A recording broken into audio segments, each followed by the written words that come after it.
Hi, in this video I am going to show you how to install GCam on your Xiaomi Civi 3.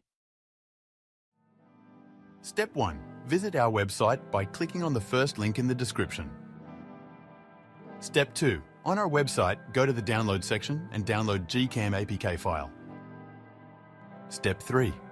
Go to video instruction section on our website. There you will find step-by-step guide on how to install that GCam APK. That's it. Don't forget to visit our website for complete instructions and APK file. Lastly, here's some GCam versus stock camera app comparison.